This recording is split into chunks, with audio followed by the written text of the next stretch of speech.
오늘 말씀의 제목은 너 하나님의 사람아, 하나님의 사람아 이란 제목으로 말씀을 나누고자 합니다. 성경 본문의 말씀은 디모데전서 6장 11절 12절입니다. 우리 다 함께 읽어보시겠습니다. 시작.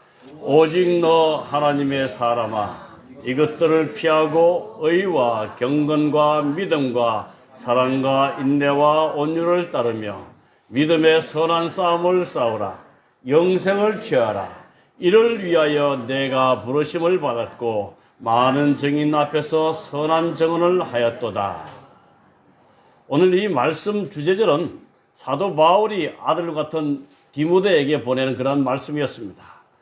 그러면서 이 디모데를 부를 때 너 하나님의 사람아 라고 불렀습니다. 저는 이 부름이 얼마나 좋은지, 하나님의 사람아. 여러분 정말 그런 소리를 듣기를 원하시죠, 우리 모두? 네.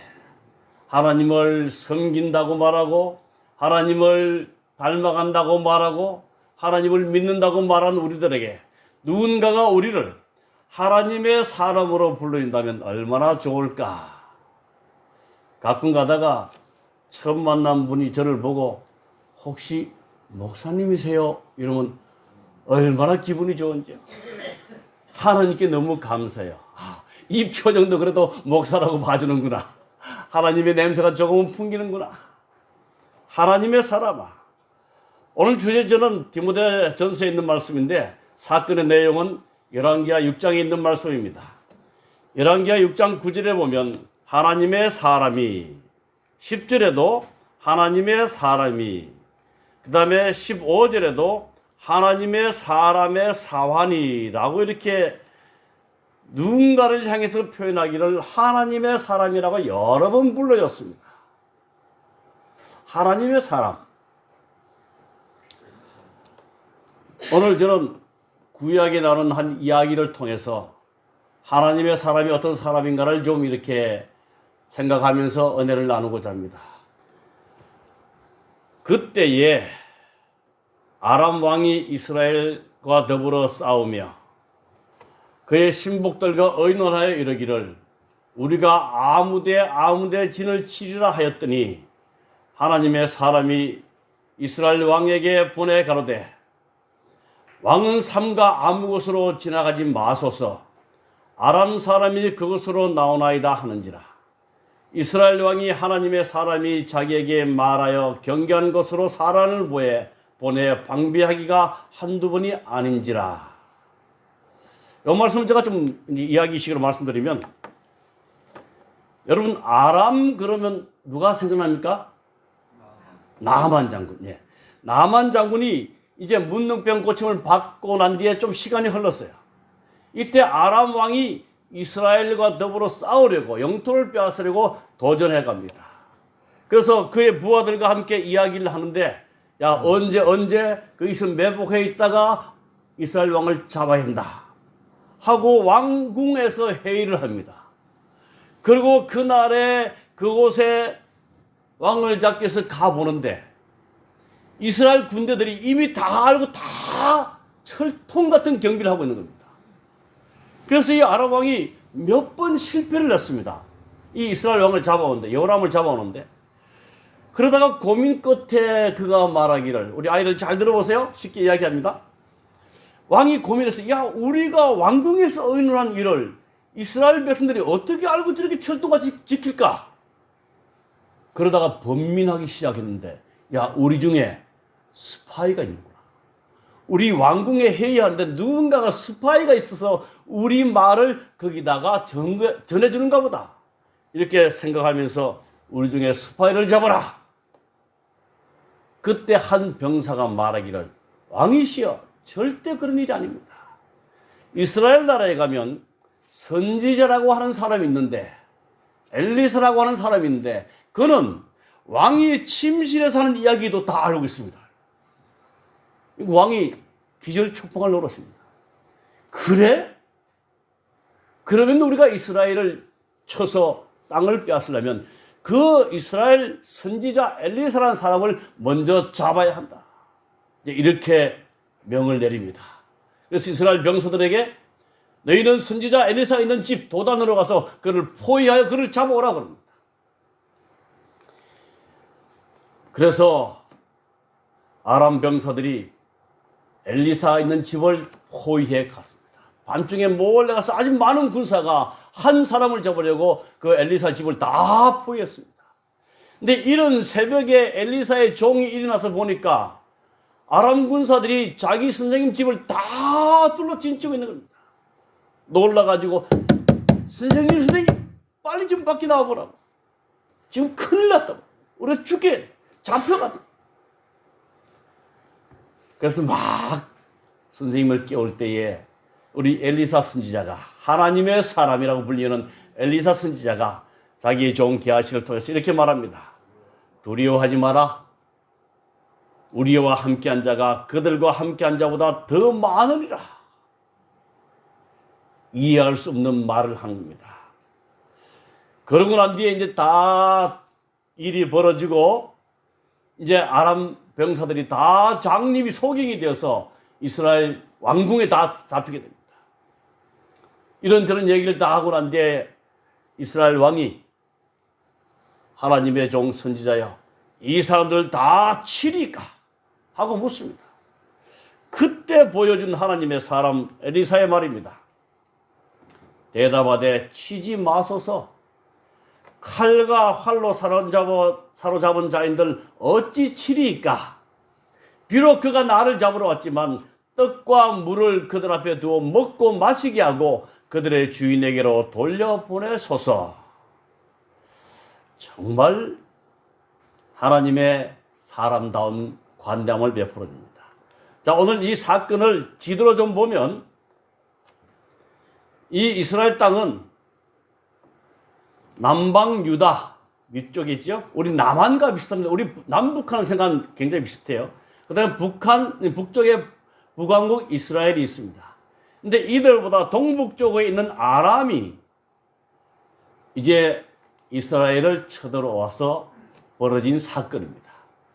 그 옆에 보면 암몬, 밑에 보면 모압, 또 밑에 에돔, 이러한 족속들이 이스라엘 나라 주변에 이렇게 다 진치고 있습니다.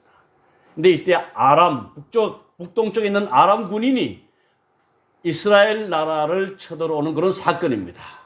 자, 오늘 하나님의 사람, 어떤 사람이 하나님의 사람인가를 이 이야기를 통해서 함께 나누고자 합니다. 첫 번째, 평화의 때에 위기를 볼 줄 아는 사람.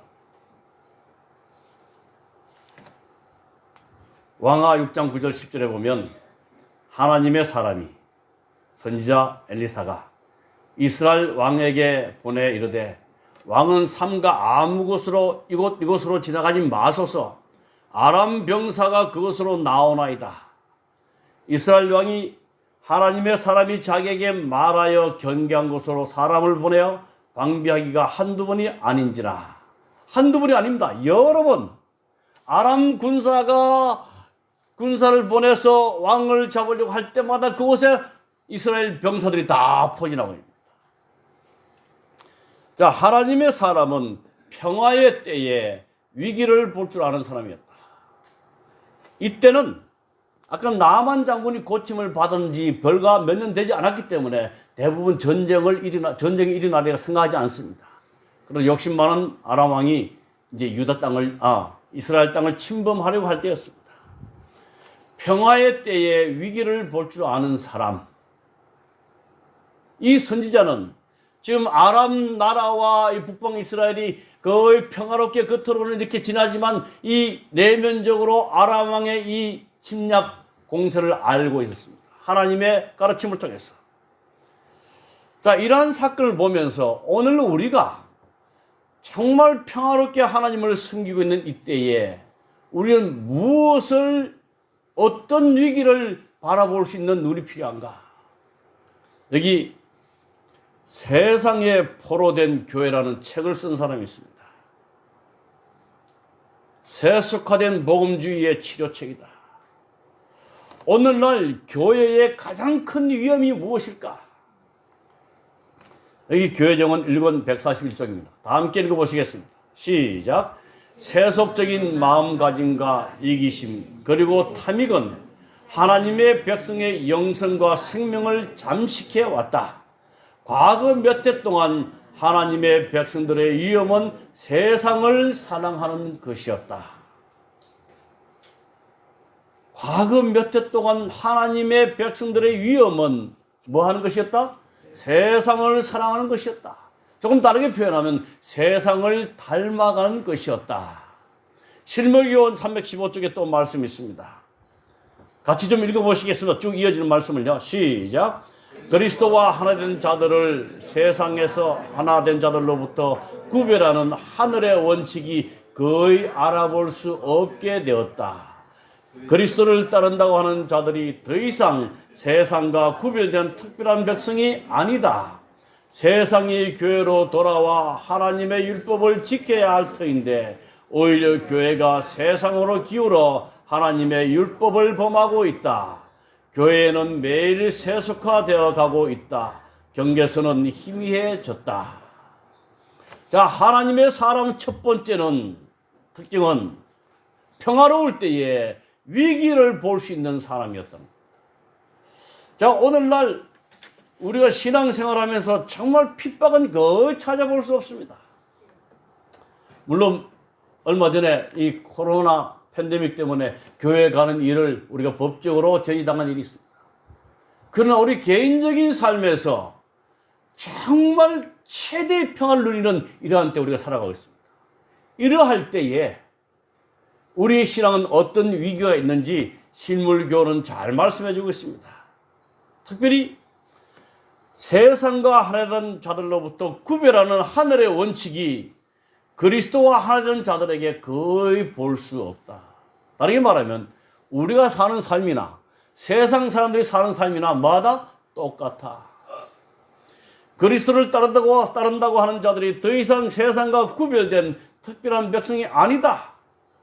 맨 밑에 보면 교회는 매일 세속화되어 가고 있다. 경계선은 희미해졌다. 정말 아무런 핍박이 없고 아무런 구속이 없는 이때에 우리에게 닥치는 위기는 세상을 닮아가는 것이라고 말하고 있습니다. 이 신앙이 언제 위협을 느끼나 그러면 핍박이나 어떤 다른 환란이 아니라 우리에게 평화로울 때, 아무런 우리에게 거침이 없을 때 우리 신앙은 잠식되어 가고 있다는 사실입니다. 다시 한번 우리의 현 신앙생활을 자세히 살펴보는 시간이 되면 참 좋겠습니다. 여기 언젠가 한번 우리 교회에서 포럼, 회의를 한 적이 있습니다. 재림교회의 리더십 그러면서 재림교회의 약점이 무엇인가 몇 가지를 좀 짚었어요. 첫 번째는 소규모 교회의 선교 사업 한계. 우리 교회 이 규모가 너무 작아서 선교 사업에 한계가 있다. 두 번째는 잦은 인사이동이다. 목회자들이 3년, 4년, 5년 만에 자꾸 바뀐다는 것 때문에. 그 다음에 우리 교단이 안식교라는 이단 시비 때문에 우리 교회가 성장하지 못한다. 그 다음에 신앙과 현실의 부조화, 안식일 문제. 그런데 이런 1, 2, 3, 4보다 더 재림교회의 위험성이 무엇인가? 이보다 더 무서운 위기는 재림교회의 세속화이다. 재림교회가 세상을 닮아가는 일이라는 사실입니다. 정말 이 재림교회가 안식일을 준수하는 문제나 음식을 준수하는 이 음식 문제나 건강 문제, 이 모든 문제들이 너무너무 세속화되어 가고 있다는 사실입니다. 하나님의 사람의 첫 번째 특징은 평화의 때에 위기가 무엇인지를 발견한다는 사실입니다. 오늘 우리 모두 정말 이토록 평화로운 신앙생활을 할 때에 정말 우리에게 닥친 이 위기가 무엇인지를 찾는 영적인 눈이 열리기를 간절히 바랍니다. 그러면서 일반적으로 우리 정은의 말씀이나 현실의 말씀은 이 교회의 세속화, 이 교회가 너무 세상과 닮아지고 세상과의 경계선이 무너진다는 사실입니다. 우리의 삶은 뚜렷이 구별된 백성으로 살아가시게 되기를 간절히 바랍니다. 우리 누가복음 19장에 보면 예수님께서 예루살렘 성을 보고 우셨습니다. 가까이 오사 성을 보시고 우시며 이르시되 너도 오늘 평화에 관한 일을 알았더라면 좋을 뻔하였거니와 지금 내 눈에 숨겨졌도다. 우리 예수님께서 이제 예루살렘이 곧 로마에 의해서 멸망되고 당신의 선택된 백성이 고통 속에서 흩어지게 될 것을 보시면서 눈물을 흘리셨습니다. 오늘 우리도 정말 어쩌면 하나님의 은혜로 이렇게 평화롭게 신앙생활을 하지만 그 가운데 우리 속에 스며드는 이 세수가 때문에 통탄하고 애통해하고 눈물을 흘릴 줄 아는 영적인 눈이 예민해지고 밝아지기를 간절히 바랍니다. 우리 예수님께서 오셨어요. 그 모습을 보고. 오늘 우리는 우리의 신앙생활, 내 자신의 삶에서 내가 얼만큼 구별되게 하나님 백성으로 살아가고 있는지, 아니면 우리 교회가 얼만큼 정말 구별되게 경계선을 가지고 우리 교회의 사명을 잘하고 있는지 우리는 살펴봐야 할 것입니다. 위기를 식별하려면 우리 구세주의 강림이 긴박한 이때를 절실히 느끼고 있을 때 우리가 어떻게 다른 행동을 할 수 있을까? 만일 우리들이 계속적으로 예수님을 바라보고 주님의 영을 받아들인다면 우리들은 밝은 시력을 갖게 될 것이다. 그때 우리들은 벽방으로 밀려오는 위기들을 식별할 수 있게 될 것이다.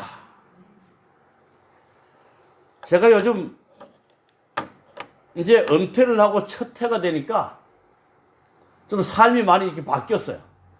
그전에는 교회에 일주일 거의 우리 목회자들은 퇴근이 없기 때문에 거의 교회 생각하고 있습니다. 근데 은퇴를 하고 나니까 집이 교회에서 조금 떨어져 있고 제 집이 있으니까 조금은 마음이 편한 가운데 살고 있습니다. 그러면서도 늘 말씀에 이렇게 몰두하고 있고 또한 아침마다 여러분들의 성함을 여기 계신 분들 빠진 분들 한 분도 안 계십니다. 다 우리 신현철 목사님을 서두로 해서 우리 아이들까지 다 기도드리고 있습니다.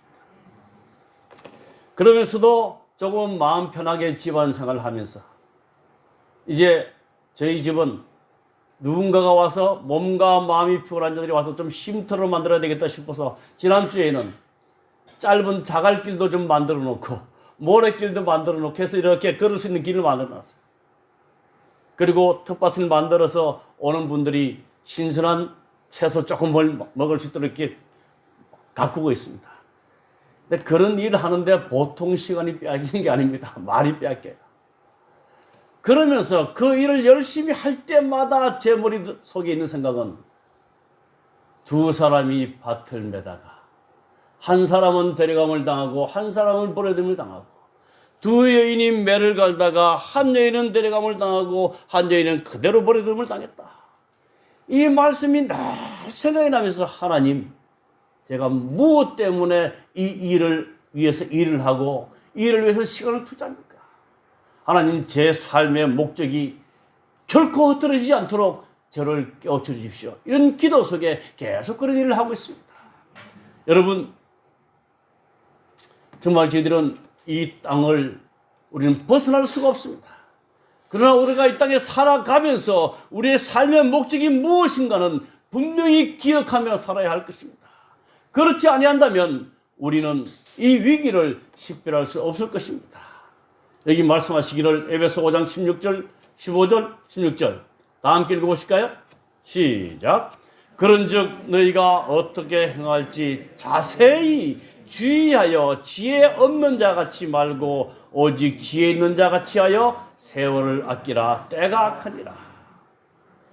자, 하나님의 사람의 첫 번째 특징은 평화의 때에 위기를 볼 수 있다는 사실입니다. 오늘 우리가 이렇게 하나님의 은혜로 마음껏 자유롭게 주님을 섬기지만 그 자유로움 속에 우리 속에 혹시 세수가 되어가는 우리의 신앙이 있는지를 다시 한번 살펴보는 그런 점검의 시간이 되기를 간절히 바랍니다. 그러면서 자세히 우리가 어떻게 행할지를 살펴보면서 세월을 아끼는 자, 그러한 자가 되기를 간절히 바랍니다. 두 번째, 하나님의 사람의 두 번째 특징은 위기 가운데 하나님의 붙드시는 손길을 깨닫고 평화를 누리는 사람이다. 자, 이제 그렇게 해서 도단으로 아람 군사들이 엘리사를 잡기 위해서 모였습니다. 총포위를 하고 있습니다. 그의 종 게하시가 놀라서 자기의 선생님을 깨울 때에 우리 하나님의 사람 엘리사는 이렇게 대답합니다. 두려워하지 말라. 우리와 함께 한 자가 그들과 함께 한 자보다 많으니라 하고 기도하여 이르되 여호와여 원하건대 내 사랑하는 종 게하시의 눈을 열어서 하나님의 불병거를 보게 하옵소서 하니 여호와께서 그 청년의 눈을 여심해 그가 보니 불말과 불병거가 산에 가득하여 아람 군사보다 더 많은 것을 그가 보았더라. 위기 가운데 하나님의 붙드시는 손길을 깨닫고 평안을 누리는 사람. 여러분, 이제 젊은 목회자들이 또한 우리 교회 성도들이 이 교단의 10년 뒤를 참 염려 많이 합니다. 10년이 지나면 이 교단이 어떻게 될까? 아마 까만 머리는 아무도 없을 거고 다 하얀 머리가 될 것이고 이제 다 또 몇 분들은 돌아가시게 될 것이고 그러면 이 교회가 정말 젊은이들이 없어질 건데 어떻게 운영될 것인가? 교회 성도들도 염려하지만 이 젊은 목회자들이 더 염려가 큽니다. 저는 제 동기들이 다 저보다 한참 어리기 때문에 그런 모임에서 이야기를 하다 보면 정말 이 젊은 목회자들이 굉장히 걱정을 많이 해요. 어쩌면 그들의 설 땅이 없다는 사실입니다. 제가 그런 이야기를 들을 때마다 너무 걱정하지 마라. 110년 이상 우리 한국 교단의 이 교회를 우리 하나님이 지키시고 붙들어 왔다. 그것만 믿으면 주님께서 재림하실 때까지 이 교단이 어떻게 변화될는지 염려할 필요 없이 하나님이 함께 하심을 우리가 믿는다면 마음의 평안을 누릴 것이다. 우리가 해야 할 것은 염려와 걱정보다는 기도해야 할 일이다. 위기 가운데 하나님의 붙드시는 손길을 깨닫고 평화를 누리는 사람. 여러분, 정말 이 세상은 마지막을 향해서 달려가고 있습니다. 우리가 정말 영의 눈이 열려서 이 세상에 보이는 것 그 뒤의 세계를 볼 수 있는 정말 영적인 사람이 되어야 할 것입니다. 제가 어제 저에게도 잠깐 말씀드렸지만 이 사랑하는 아버님이 제가 좀 이렇게 시중을 들어드리면 야야 우리는 너네들이 도와줘서 되는데 니네들은 앞으로 어떻게 할래? 이렇게 염려하시는 말씀을 들었습니다. 아버지가 염려가 되시는 거 봐요. 이제 저도 아들도 머리가 허옇고 아버지 닮아서 머리가 다 빠져가니까 이제 아버지 어머니가 돌아가시고 우리가 나이가 많으면 누가 돌봐줄까? 그때 제가 이런 대답을 드렸습니다. 아버지, 지금까지 살아왔는데요. 하나님이 지금까지 저를 살려주시는데요. 앞날이 무슨 걱정이겠습니까? 과거를 인도하시는 하나님이 살아계시는데 걱정할 거 하나도 없습니다. 주님, 아버지 걱정하지 마세요. 정말 우리가 때때로 우리 삶의 위기가 닥치지만 그 위기 속에 사람의 능력을 초월한 하나님이 계심을 믿는다면 우리는 평화를 누릴 수 있게 될 것입니다. 선지자왕 538종 하나님께서는 당신의 교회를 그 최대의 위기의 때에 버리지 않으실 것이다. 하나님께서는 구원을 약속하셨다. 교회정은 4권 530쪽 인간의 위기의 때는 하나님의 기회의 때이다. 모든 인간적인 도움이 실패될 때 그때에 예수님이 우리를 도우시려고 오신다. 그리하여 그분의 임재가 어둠을 흩어버리고 엄침한 구름을 거두어 버리실 것이다. 아멘. 아멘. 세상의 모든 문이 닫힐 때에 하나님께서는 당신의 백성들을 위하여 하늘의 문을 여실 것이다. 저는 그 말씀을 참 너무 좋아합니다. 세상이 정말 동서남북이 다 가로막힐 때에 하나님께서는 당신의 백성들의 구원을 위해서 하늘의 문을 열을 것이다. 아멘?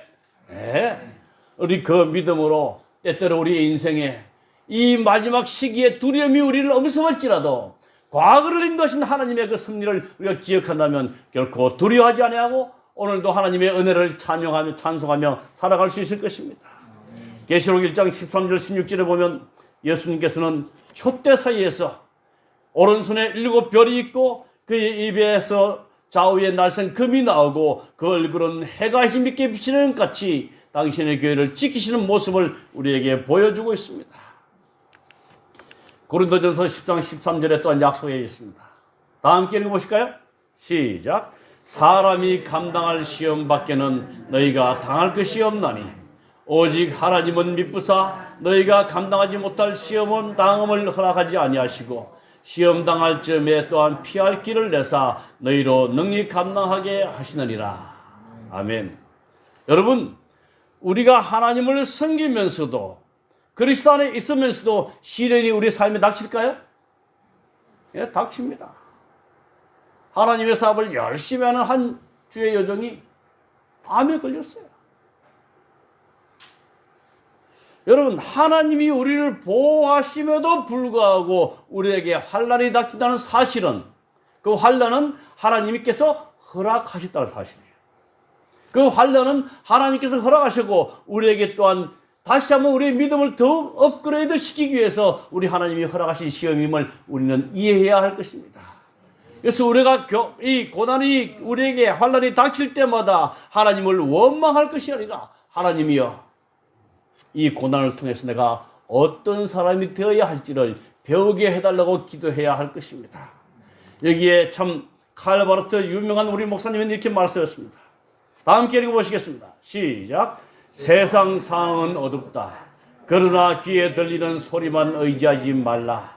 아무리 캄캄한 순간이라도 절망하지 않는다.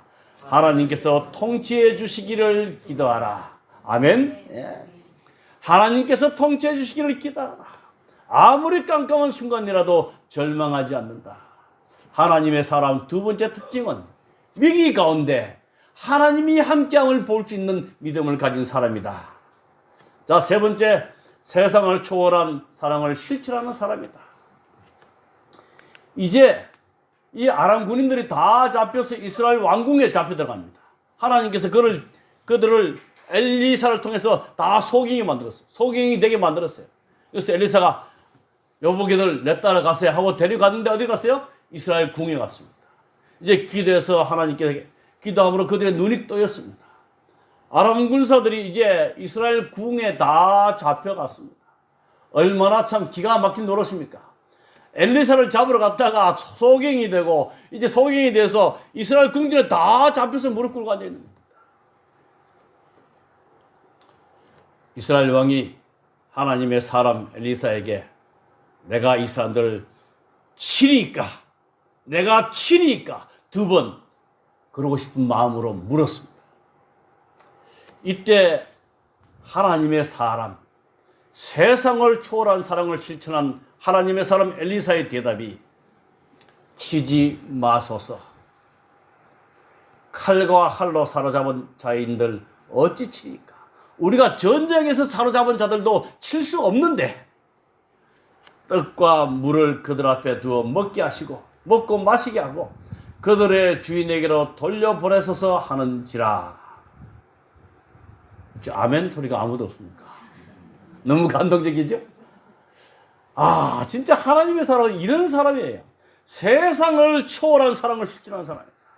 자기를 잡으려고 왔는데 이스라엘 왕이 치리까? 아니요.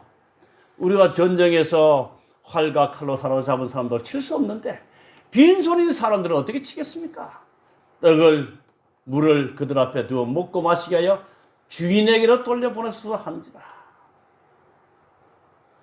이 마지막 시대에 우리가 하나님의 사람이라는 아름다운 소리를 듣기 위해서도 우리는 정말 이 세상과 비슷한 사랑을 실천하는 사람이 아니라 이 세상의 사랑을 초월한 사랑을 실천하는 사람 다 되면 참 좋겠습니다. 근데 그 사랑과 친절의 결과로요, 왕하 6장 23절에 왕이 위하여 그 아람 군대들을 위하여 음식을 많이 베풀고 그들이 먹고 마심에 놓아 보내니 그들이 그들의 주인에게로 돌아가니라. 돌아가서 뭐라고 말했을까요? 좀 생각 좀 한번 해볼까요? 우리 아람 군사가 엘리사 하나님의 사람 이스라엘 땅에서도 왕의 모든 이야기를 다 듣고 비밀을 말하는 자를 잡으러 갔다가 포로로 잡혀가서 죽을 뻔했는데 그들의 친절과 사랑으로 풀려서 주인에게 돌아옵니다. 아람 왕에게 돌아왔을 때 이 군사들이 뭐라고 말했을까요? 아마 그들의 감동을 천만했습니다. 왕이시여, 참 우리가 이렇게 해서 갔는데 우리가 갑자기 소경이 되었습니다. 근데 누군가가 우리를 인도해서 이스라엘 왕궁으로 갔는데 거기서 눈을 떠보니까 우리가 다 이스라엘 왕궁 내에서 다 무릎 꿇고 있었습니다. 화가 난 이스라엘 왕이 우리를 칼로 죽이려고 할 때에 왕의 모든 음성을 듣는 이스라엘의 선지자 하나님의 사람이 우리에게 떡과 물을 주어 마시게 하고 당신에게로 다시 돌려버렸습니다. 그러면서 뒤에 왕이시여 절대로 이제는 우리가 이스라엘을 치지 마십시다. 이로부터 아람 군사의 부대가 다시는 이스라엘 땅에 들어오지 못하니라. 여러분, 사랑과 친절의 결과는 큰 보상이 되어 우리에게 돌아올 것입니다. 특별히 저는 말씀드리고 싶습니다. 다른 사람들에게 감동을 주기 위해서는 우리는 세상을 초월한 사랑, 평범을 뛰어넘을 때에 감동이 일어난다는 사실입니다. 제가 목회하면서 옆에서 들은 소리예요. 어떤 분이 아파서 병원에 입원합니다. 그럼 목회자는 장로님들과 성도들과 함께 가죠. 가서 아유 많이 괜찮으시죠? 힘드시죠? 하고 기도하고 옵니다. 한 번 가면 성도들과 그 환자의 성도가 아 우리 목사님 오셨네. 두 번 가면 아이고 우리 목사님 참 고맙다. 몇 번 가면 감동할까요? 최소한 5번 이상 가야 감동한다는 평균이 나와 있습니다. 여러분, 감동은요 평범을 뛰어넘을 때에 일어납니다. 평범하게 하면 감동받지 못해요. 요즘 사람들의 마음이 많이 강해 있기 때문에 우리의 사랑과 친절이 정말 이 세상 사람들의 수준을 뛰어넘는 평범을 뛰어넘는 그러한 사랑과 친절이 되기를 간절히 바랍니다. 그러할 때 세상 사람들은 감동을 받고 하나님을 보게 될 것입니다. 정말 감동적인 이야기 하나 좀 해드릴까요? 베이비 블랙컨 목사님입니다. 이 목사님은 2015년 11월 10일에 인디애나폴리스 지방에서 이렇게 살고 계시는데 자택에 강도가 들었어요. 강도 2명이 들었는데 이 베이비 블랙컨 목사님이 안 계셨어요. 근데 사모님이 만삭이 되어서 임신하고 있는데 강도가 2사람이 들어서 이 목사님 집에 있는 작은 물건들을 다 가져가고 이 사모님을 죽였어요. 배 안에 있는 아이도 죽게 됐죠. 근데 감쪽같이 도주해서 찾지를 못했어요. 오랜 시간 동안 경찰의 끈질긴 추적으로 이 범인 18살짜리와 21살짜리를 잡았습니다. 잡았는데 이제 미국은 법적으로 그들을 사형에 처하려고 합니다. 근데 이 베이비 블랙번 목사님이 그들에게 법정에 찾아와서 말합니다. 마음속에는 정오와 분노, 절망이 넘치지만 저는 저 자신은 용서와 은혜의 소망의 길을 택하겠습니다. 아내 아만다와 10년간 살면서 배운 한 가지는 감정이 움직이는 대로 결정하면 절망적이며 열매 없는 삶이라는 것이며 자신은 미움보다 사랑을, 비탄에 젖는 것보다 용서하는 마음을, 절망보다는 소망을 품겠습니다. 예수님의 능력 안에서 소망의 날은 반드시 올 것이며 비록 보이지 않지만 이것을 끝까지 믿겠다고 소망했다. 그래서 그들을 용서해달라고 법원에서 이야기했습니다. 여기 하나님이 가르치신 용서, 세상을 초월한 용서와 친절. 여기 보면 참 아내 아만다와 자기 아내와 10년간 살면서 배운 한 가지는 감정이 움직이는 대로 결정하면 절망적이며 열매 없는 것이라는 것. 그러면서 자신은 미움보다 사랑을, 비탄에 젖어 사는 것보다는 용서하는 마음을, 절망보다는 소망을 품겠다. 그러면서 그들을 용서해달라고 합니다. 예, 말씀을 줄이면서 사랑하는 성도 여러분, 오늘 열왕기하 6장에 기록된 엘리사를 향하여 하나님의